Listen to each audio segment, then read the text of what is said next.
The party lights flickered against the windows, laughter spilling out into the night. Music, cheap wine, neighbors pretending to like one another. That's when he shook my hand. The dentist. Retired detective. Thick grip, sharp eyes.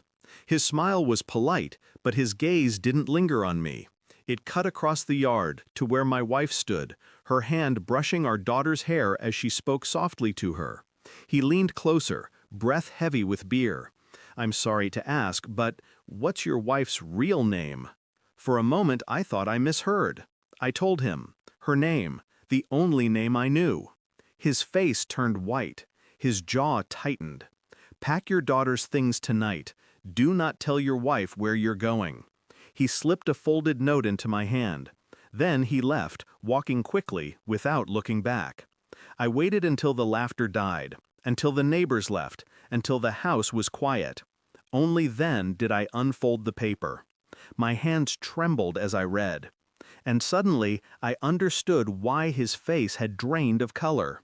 I stared at her as she cleared glasses from the table, humming under her breath. The note still burned in my pocket. Her name wasn't her name. Her life wasn't her life. According to the detective's scrawled lines, she was someone else entirely. A woman with a record, a history of vanishing. A mother who had walked away from another family before us. My stomach twisted. My pulse roared. I looked at our daughter, smiling at her mother, oblivious. Was she safe, or had this been a performance all along? I watched her laugh, brush a strand of hair behind her ear, lean down to kiss our child. To anyone else, it was tenderness. To me, it was theater. I said nothing, but the silence between us thickened into suspicion.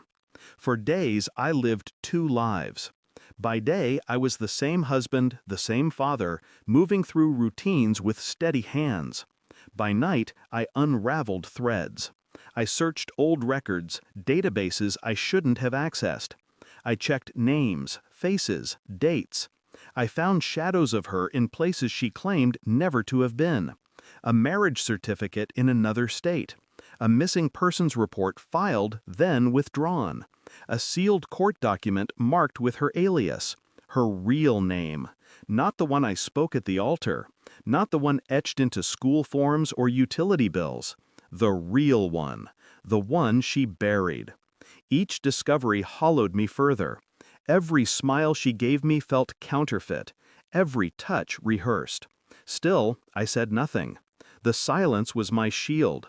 And my weapon. The final piece came in an envelope. A background check I ordered through a contact. Thick, clinical, unforgiving.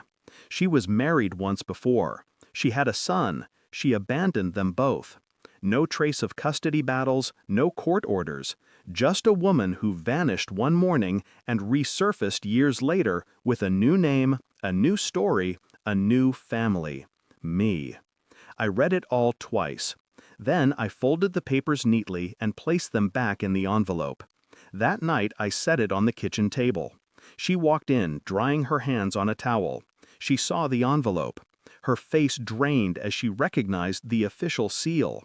Her body swayed, just slightly, before she pulled out a chair and sat down. "You know," she whispered. I nodded. Her lips trembled. Her eyes filled. "Please, don't tell her." But I didn't answer. The next morning I packed my daughter's bag, just as the detective had told me. Quietly, efficiently, without explanation. When my wife asked, I handed her the envelope.